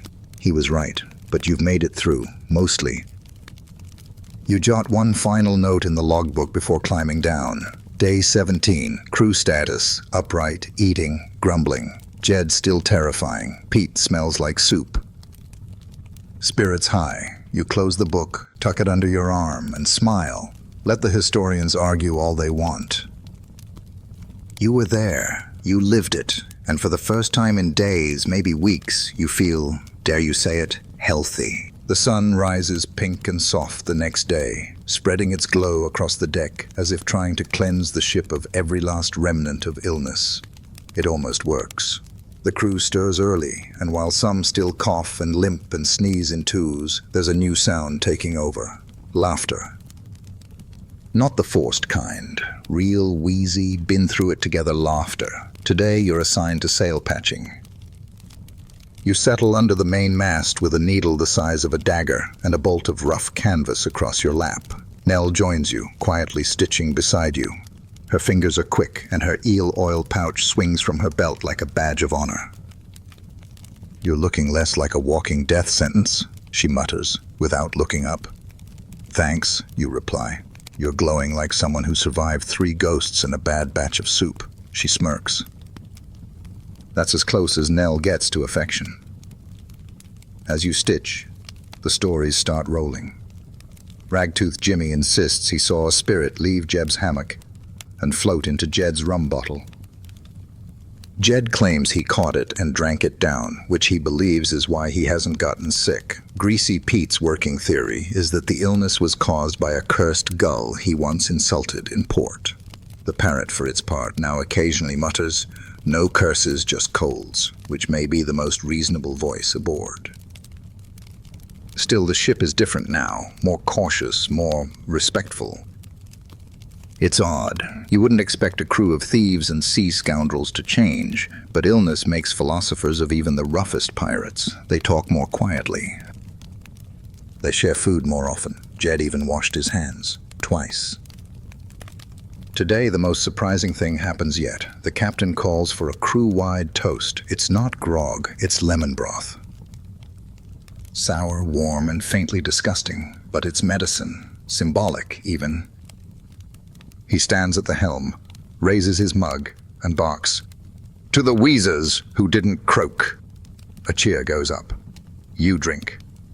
Historians still argue whether pirate captains had real concern for crew health or just feared mutiny from a bedridden mob.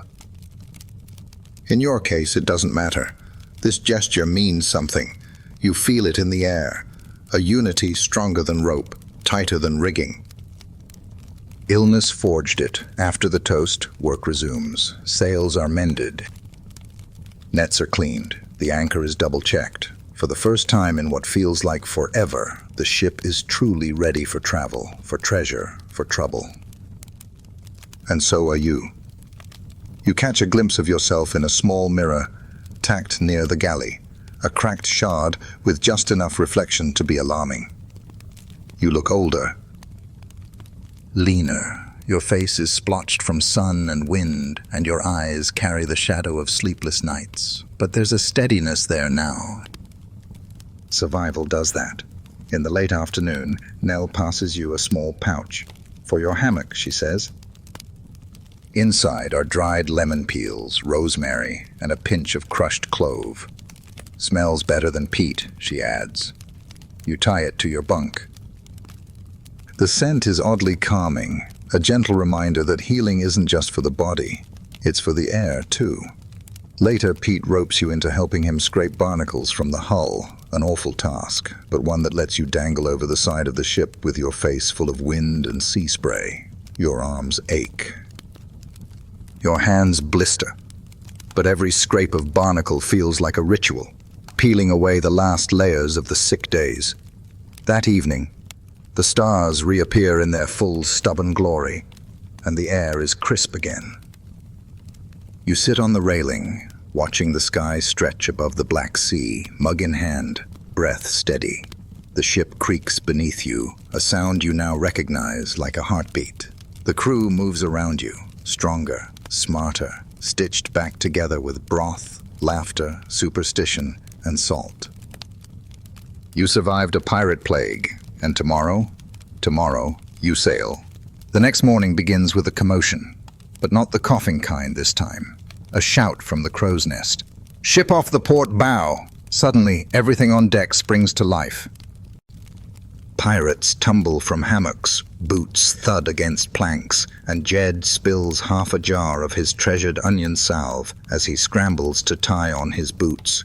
You squint toward the horizon, and sure enough, there it is, a sliver of white against the deep blue.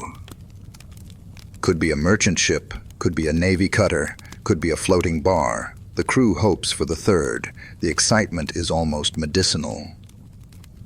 Men who were wheezing yesterday are now jogging across the deck. Ragtooth Jimmy insists he feels fully cured and demands a cannon post. Even old Ben tries to rise from his hammock, groaning something about one last fight. Jed shoves him back down. "You're not cured," he says. "You're nostalgic." The captain peers through a spyglass, then lowers it and mutters something that causes Nell to frown. "Too many sails," she says. "They're faster. That's not ideal." Still, the ship turns, sails trimmed, the wind suddenly feeling far less like a gentle healer and more like a challenge. You're assigned to the forward gun deck, not because you're well trained, but because you're not hacking up a lung and can lift powder kegs without collapsing. It feels surreal. 1 minute, you were sipping lemon broth and patching sails.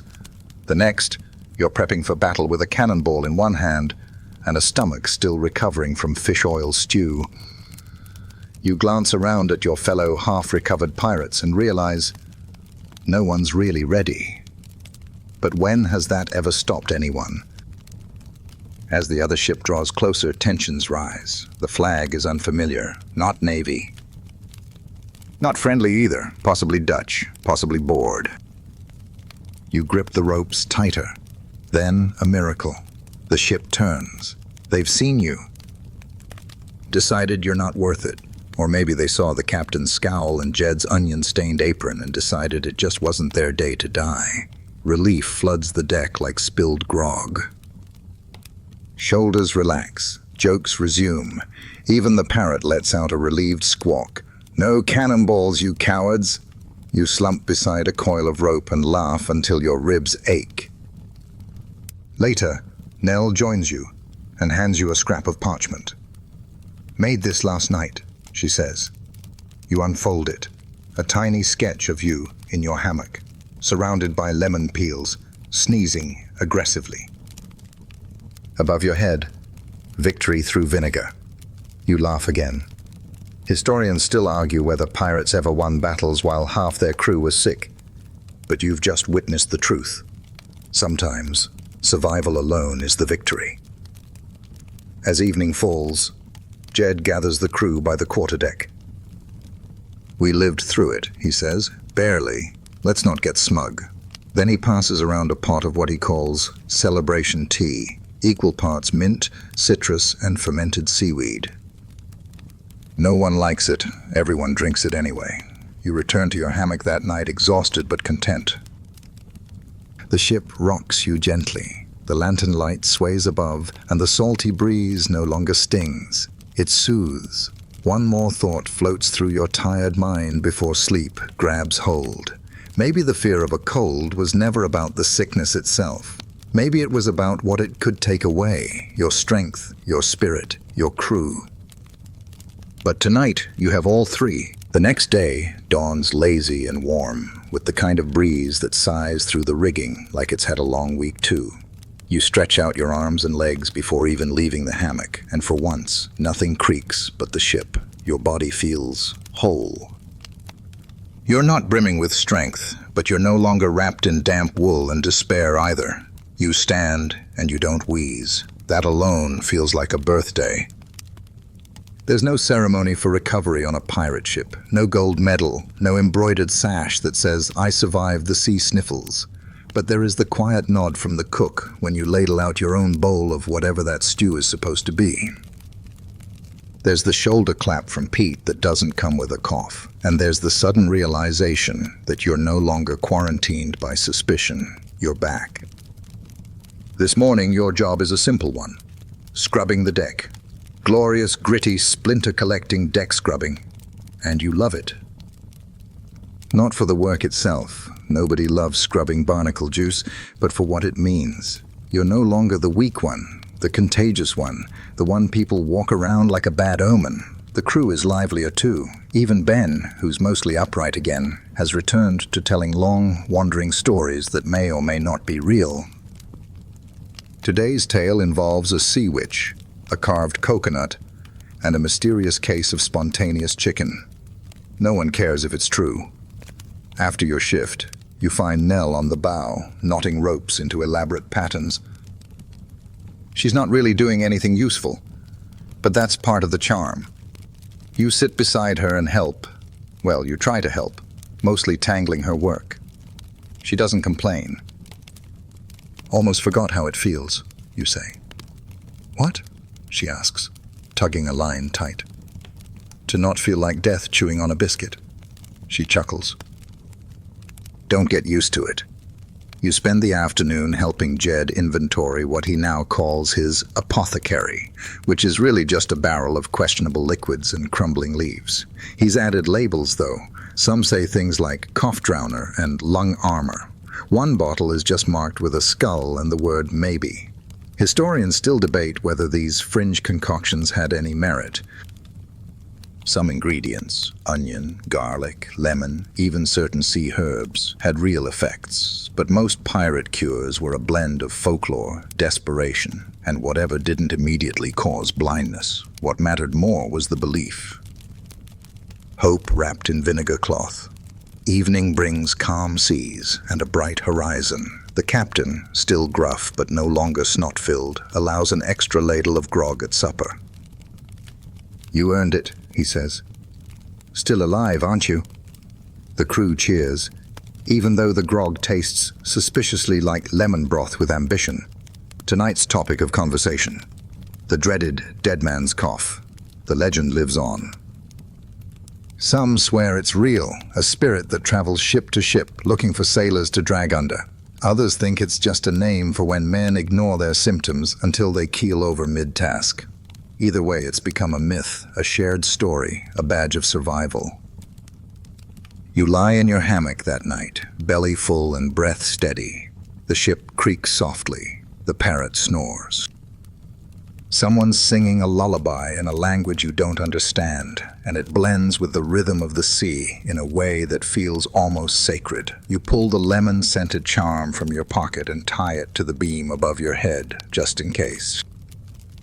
And as you drift towards sleep, you think about how something as small as a cold, something landfolk would shrug off with tea and blankets, brought this crew to its knees. How it tested your strength in ways no cannon fire ever could. But you're still here. And tomorrow there will be wind and water and work, but tonight you rest. The ship cuts through the water, like a dull knife through old butter, slow but steady. You're up early, helping Nell adjust the topsail with fingers that are finally nimble again. No shakes. No stumbles. Your lungs cooperate. Your stomach doesn't churn. Your nose miraculously remains dry. You grin, a stupid grin. Because for the first time in what feels like centuries, you're not just surviving, you're sailing. After breakfast, some kind of fish paste on sea biscuits, still tragic. You get pulled into a planning meeting with the quartermaster, Pete, and a handful of crew. It's time to resume real pirate business. Raiding, trading, maybe poking at a treasure rumor or two. The captain's voice is hoarse but confident. Illness be damned, he says. We're back in business. Someone suggests a raid on a merchant sloop rumored to be sailing a nearby channel. Another mentions a secret cove full of smugglers who might trade citrus and charts. You find yourself thinking less about plunder and more about restocking the lemon crate. That's when Jed shuffles in. He sets a clay jar on the table and proudly announces, "I've created a new preventative." Everyone leans in. The lid comes off. The smell hits you like a slap from a rotten oyster. Pete turns green. Nell actually backs up. Garlic, eel oil, seawater, vinegar, and a dash of rum, Jed explains. Rub it behind the ears twice daily. You manage not to laugh. barely. Historians still argue whether pirate medicine was more effective than accidental, but no one on this ship questions Jed anymore, not after he pulled half the crew through a chest-rattling plague armed with only a barrel of roots and blind optimism. You nod politely and accept a small jar.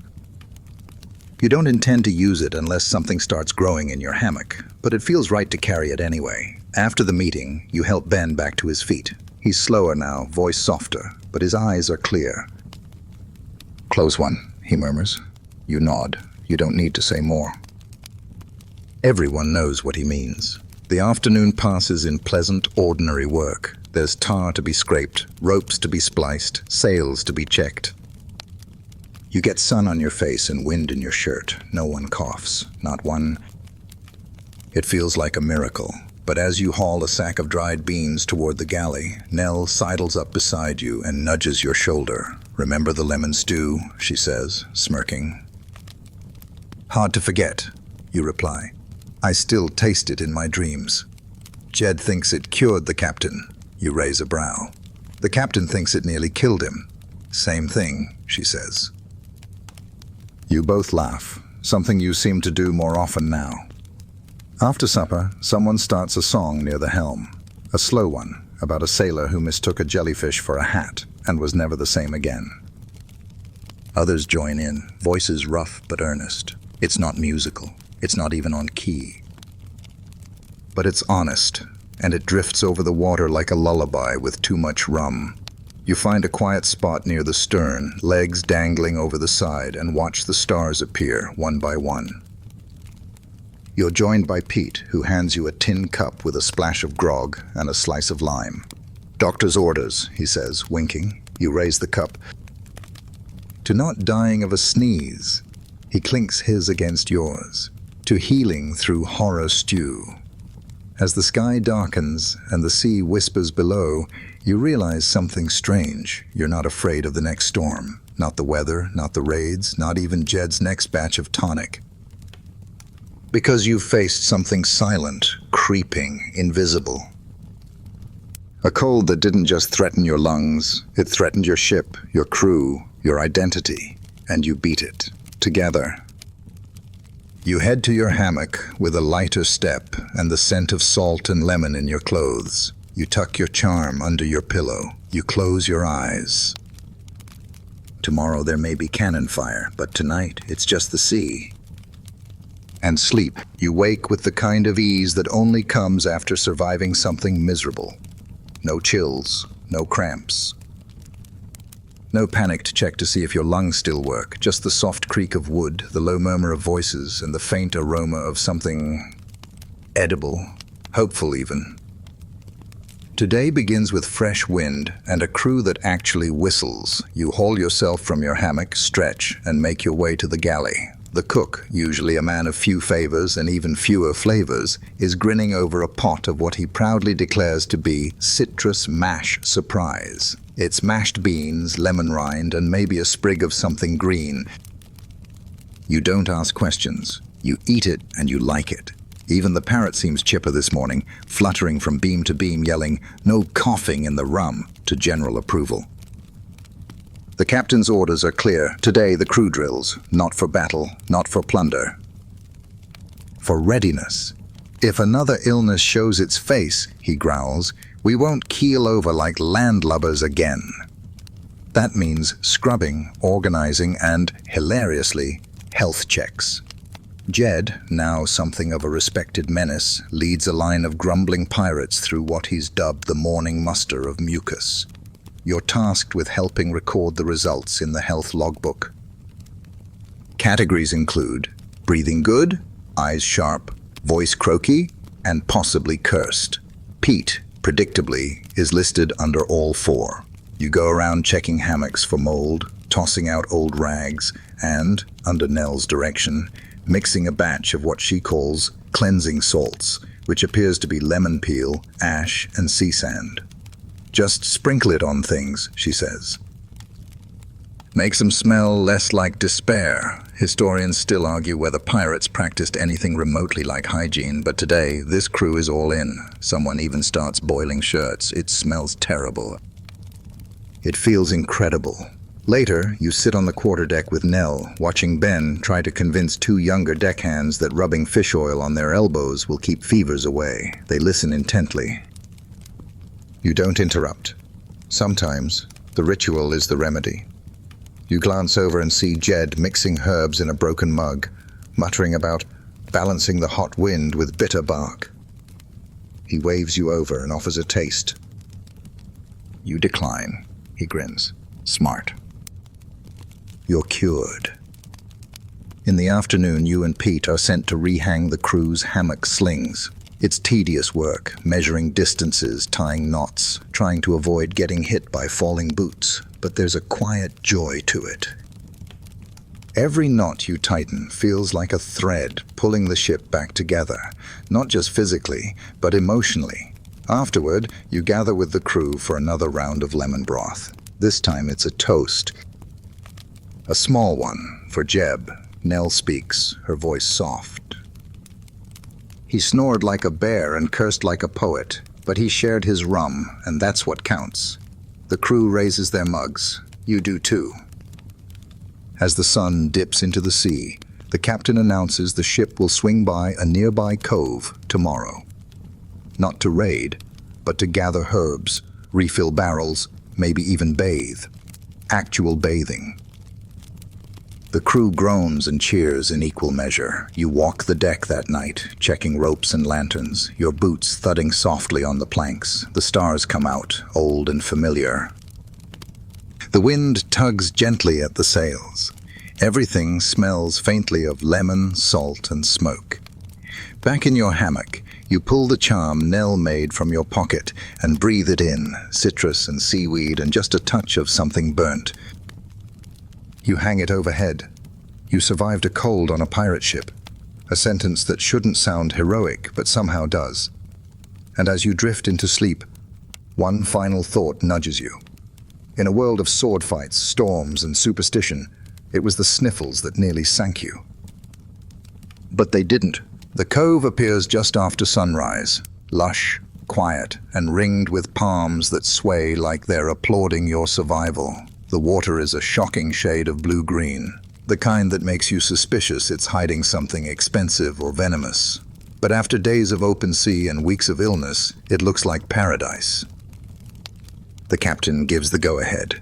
One day, he says, then we sail.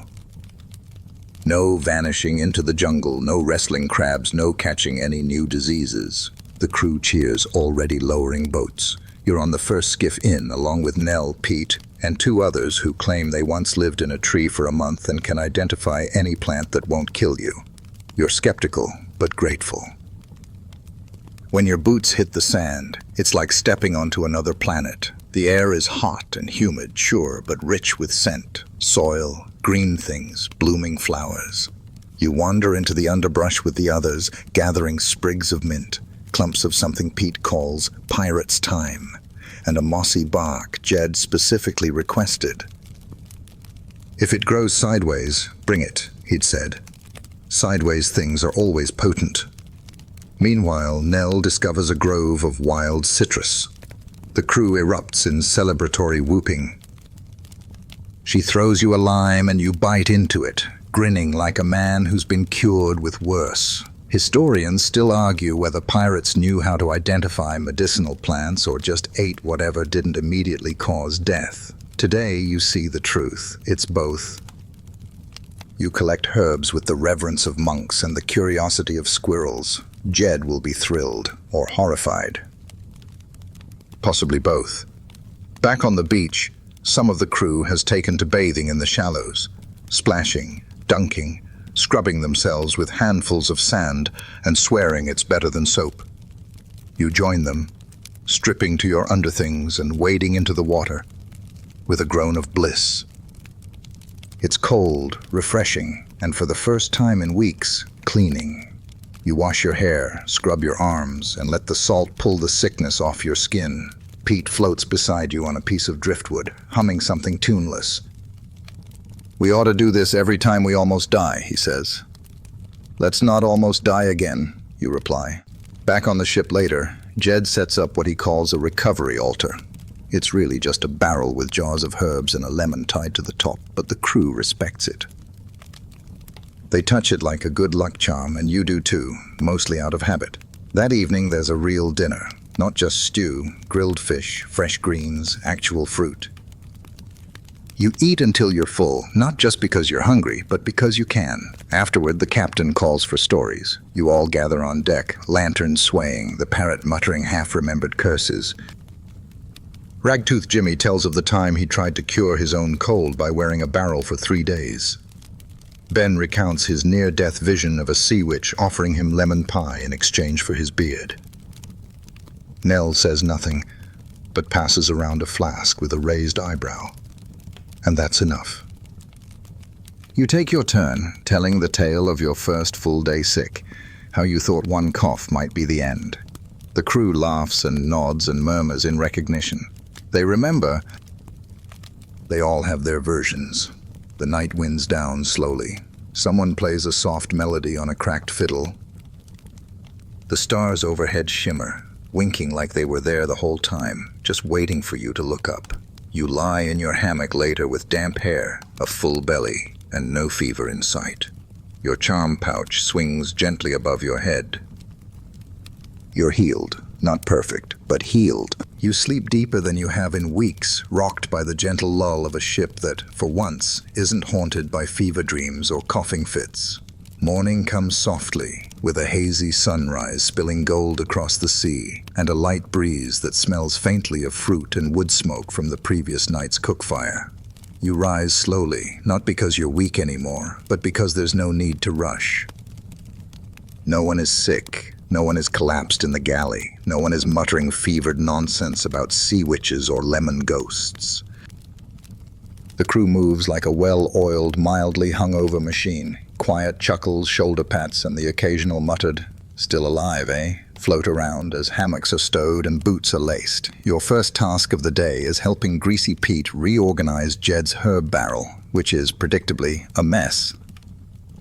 Clumps of wet moss, citrus rinds, and something that might be dried fish skin are jumbled together in fragrant chaos. Pete pulls out a bundle and sniffs. "Still medicinal," he says. "Or deadly. Toss it?" You toss it. Nell shows up with a new jar of honey-colored liquid she insists is for throat clarity. You taste it. It's lemony, it's spicy, it's terrifying. You politely hand it back. "For emergencies," you croak, blinking tears from your eyes. By midday, the crew begins prepping for departure from the cove. The small boats are loaded with barrels of fresh water and sacks of gathered greens. Jed supervises, shouting about balance of salinity and spirit retention, whatever that means. Someone brings back an enormous mushroom the size of a dinner plate. Jed weeps. No one's sure if it's joy or dread. Back on board, you're handed a mop and pointed toward the gun deck. It's grunt work, but you take it gladly. You mop with the fury of a man who remembers what it's like to hallucinate in a hammock, surrounded by the scent of eel paste and despair. Above deck, the sails are set. The anchor's hauled. The ship creaks and groans as it begins to move again, slow at first, then faster, catching the wind like lungs filling with breath after illness. You take a break near the bow, looking back at the island growing smaller on the horizon. Somewhere in that jungle you left a part of yourself, the sick, shivering version who thought he might not last another night. You leave him there, and good riddance. The parrot lands nearby, squawks, "No coffin, mate," and pecks at your boot. It's oddly comforting. Later, the captain gathers the crew for one final check-in. "We're healthy," he growls. "More or less. Don't get soft. Don't get cocky. And if Jed offers you tea, ask what's in it first." Everyone nods, even Jed. That night, the stars come out early, scattered like breadcrumbs across the sky. The sea is calm, the ship glides. You sit with Nell, Pete, and Ben on the quarterdeck, sharing dried fruit and stories that only make sense when you're slightly sunburned and slightly sleep-deprived. Someone asks you what you'll remember most from the sickness. You think for a moment, then answer, the broth, the fear. And the way we kept moving anyway. Nell nods. Sounds like sailing. You return to your hammock late. The pouch of lemon peel and rosemary still hangs above you, swinging slightly with the motion of the ship. You close your eyes, breathe deep, and feel every part of yourself at rest. The worst is behind you. And though no one would ever put it on a pirate flag, you know the truth. You braved fever, phlegm, fish paste, and lived. The wind is stronger now, tugging at the sails with a familiar urgency. The ship surges forward, the water slicing cleanly beneath the bow, and the crew leans into the work with an energy you haven't felt aboard in weeks. It's not just momentum, it's revival. Everyone moves a little quicker, speaks a little louder, stands a little taller. Sickness has retreated into memory, and with it, the weight that had settled on every shoulder. You start the morning hauling ropes beside Pete, who now insists his blood has been permanently lemon-charged. He wipes sweat from his brow, sniffs once, and declares, "Not a cold, just the scent of healing." You're not sure what that means, but it's better than sneezing. Your next task is in the galley, where the cook, surprisingly chipper, lets you help peel garlic and lemon rind for his newest invention, Captain's Vital Stew. It's pungent, it's cloudy, and it steams like a cauldron of suspicion. But it's warm, it's filling, and most importantly, it's not dried biscuit. While you stir, the cook tells you stories about other ships he served on. One where a captain made everyone drink vinegar daily to ward off evil spirits and poor morale. Another where a fever spread through the crew because someone brought aboard a cursed coconut. "That one glowed at night," he says. You laugh. He doesn't. The galley fills with chatter as Nell stops by to trade a bundle of herbs for a wedge of fruit. "One trade per nose," the cook mutters. "I've only got so many oranges." She hands you a lemon wedge and whispers, "Medicine or bribery, depends how you use it." After lunch, Jed corners you with a new request. Help him test the sea lung draft, a concoction meant to keep your chest open and your humors mellow. It smells of fennel, smoke, and something like boiled kelp. You sip. It burns. "You'll either breathe better or lose your eyebrows," he says. Your eyebrows survive. Barely. By late afternoon, the mood on board is almost celebratory. A card game breaks out near the helm. Someone strings up a line of fish bones in decorative patterns across the quarterdeck.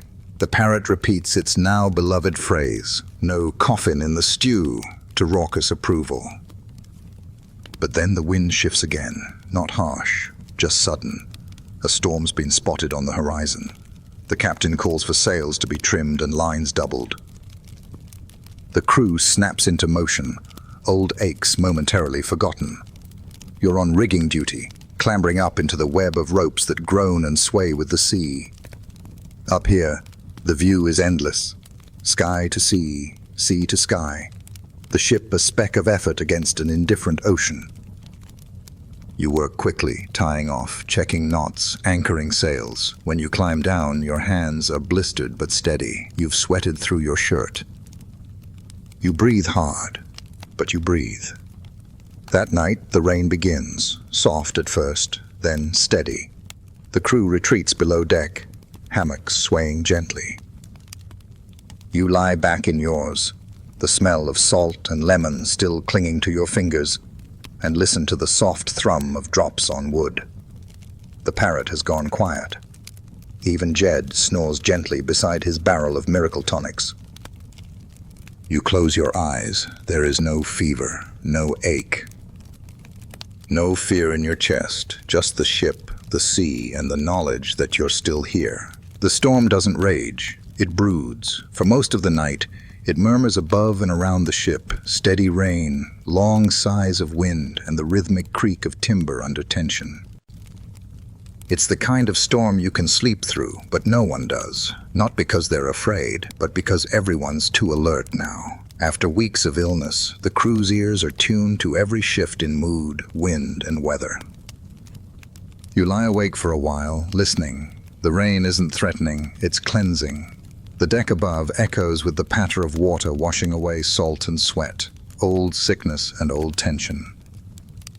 It's as if the ship itself is exhaling. By dawn, the clouds begin to thin, and a gray light filters through the cracks in the beams. You rise, stretch, and head above deck where everything glistens. Rain still drips from the lines, puddles gather in the wood, and the sails sag with weight. But the air is fresh. Cold, yes, but sharp, clean, almost medicinal. You help mop up the standing water with a few others. Even Jed joins in, uncharacteristically silent, his apron flapping like a wet flag in the breeze. Storm took the edge off the humidity, he mutters, mostly to himself. Might actually keep the cough from coming back. By breakfast, the crew is buzzing with energy again. Someone's found a stash of dried apricots buried beneath a coil of rope, and suddenly there's trading, bartering, and one very short-lived attempt at a fruit auction. You land 2 slices in exchange for a spoon, and the promise to tell Pete's life story more kindly next time someone asks. Later, Nell pulls you aside near the gun deck and hands you a small pouch. It's sewn from sailcloth, filled with dried herbs and flecks of lemon peel. It's not a charm, she says.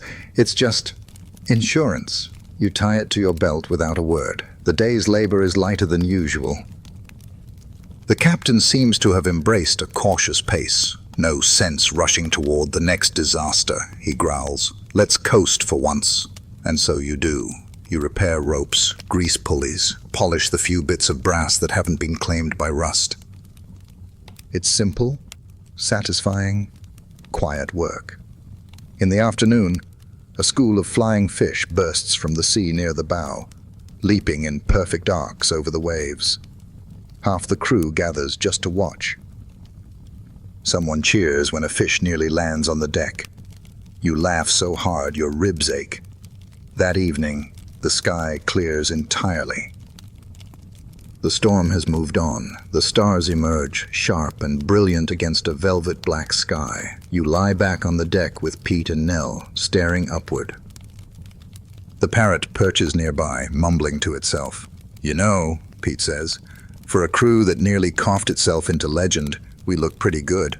Don't jinx it, Nell says, tossing a pebble at him. You smile because they're right. The sickness, the dread, the long nights of fevered sleep and sour broth, they've all faded into the background. What remains is strength, not just the kind that hauls sails, but the kind that weathers storms inside your ribs. Before turning in, you pass by Jed, who's seated by his barrel, scribbling in his notebook. Documenting the formula, he says without looking up. One day, I'll publish. Maybe, or I'll just make stronger tea. You nod, head to your hammock, and settle in. The sway of the ship is slow and steady. No coughing, no groaning, no fear. Just one more full day of sailing, and then home. Or something like it. The final full day dawns like a sigh, clear, quiet, and just a little melancholy. You wake before the bell, swinging gently in your hammock, eyes tracking the soft golden light that spills through the cracks in the hull. There's no coughing nearby. No shuffling feet. No groans of stiff joints or muttered threats of being buried at sea. Just the calm creak of ropes, the ship's steady breathing. You dress slowly, methodically, with a strange reverence. It's not that you're eager to leave, but you can feel it. This chapter is closing. The cold is behind you. The crew, the ship, even the ocean itself seems to know it. Above deck, the air is warm but crisp, carrying the briny scent of distant land. You're still far from shore, but the wind smells different now, cleaner. It smells like after. Nell waves you over to the bow, where she's already perched, boots dangling off the edge. Sleep all right? She asks. Well enough not to dream about fish paste or death, you say. She smiles and passes you a sliver of dried orange. It tastes like sunrise. Today's work is ceremonial, not by name but by nature. Hammocks are retied, weapons cleaned, barrels resealed. Even the parrot is brushed with a piece of burlap, looking uncharacteristically majestic as it preens and mutters, "I told you not to sneeze." Jed stands near the mast, distributing jars of preventative tonics. Most of the crew declines with polite mumbles. You accept one and tuck it into your sea bag, not because you'll drink it, but because it feels right to carry a piece of that strange healing with you. After lunch, more fish, but now with lime, you're invited to join a small group polishing the ship's nameplate. It's an old, battered board with fading gold letters and claw marks across one corner. Long story, according to Pete. You scrub it gently, revealing the name, the Mercy's Thief. "It's ironic," Nell says beside you. "We steal, but that cold nearly stole us." You nod, fingers tracing the lettering. "But we took ourselves back." Historians will likely never record this voyage. There will be no ballads about the great lemon shortage of '87 or the crew who fought off fever with fish broth and curses. But here, on this deck, it matters. You all know. As the sun dips, the captain gives one last nod of approval. "We're whole again," he says. Mostly. Someone cheers, someone coughs, for effect. That night, a feast. Not grand, but heartfelt. Dried meats, citrus stew, a barrel of rum brought up from storage. The crew sing songs, some bawdy, some haunting. Nell carves a lemon into the shape of a tiny skull and places it at the center of the table. Pete stands to offer a toast. To the ghosts we didn't become, to the broth that nearly broke us, to Jed, whose madness kept us alive, and to each other, may we stay just this side of sick. You drink. Later, as the sky turns dark and the stars lean low, you sit alone near the stern, watching the wake trail out behind the ship. You think about that first sneeze, that first shiver. The first time you looked at the crew and wondered if any of you would make it through the week. And now here you are. You made it. One last night. One last dream under these sails. Tomorrow, you sail into the next tale, leaving the cold and the fear of it behind. So now, the sails are full. The sea is calm, and your chest, finally, thankfully, feels light. You lie back in your hammock, the fabric cradling your frame with its familiar creak. Around you, the ship is quiet. No coughing, no footsteps, no clatter of ladles in sick bay. Just the slow, lulling rhythm of the ocean brushing gently against the hull. The lantern overhead sways, casting soft shadows that dance like old spirits, with nothing left to do. Your body is clean, your breath steady, and your mind, though still clouded by a dozen strange cures and Jed's last, restorative tea, has found its peace. You remember every moment of it now, the shivers, the muttering, the fear of becoming too weak to stand, the way the ship leaned and rocked and ached right alongside you. But you also remember how it passed, how lemon slices became treasure, how a bowl of hot broth became a shared ritual, how even a parrot's foul-mouthed nonsense could make you laugh again. Above, the sails ripple softly in the night wind. Below, the wood groans with the slow shift of a vessel no longer fighting anything, just floating, gliding, healing. You curl onto your side, arms tucked close, eyes half closed. A charm of dried peel and rosemary swings above you like a tiny guardian. Someone nearby hums a tune that trails off into silence. And as you breathe in, long and slow, letting the last of the fear dissolve into the wooden beams and dark sea air, you realize you're warm.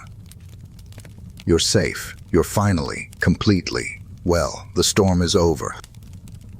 The story is done, and sleep, soft, deep, and overdue, finally pulls you under. Sweet dreams.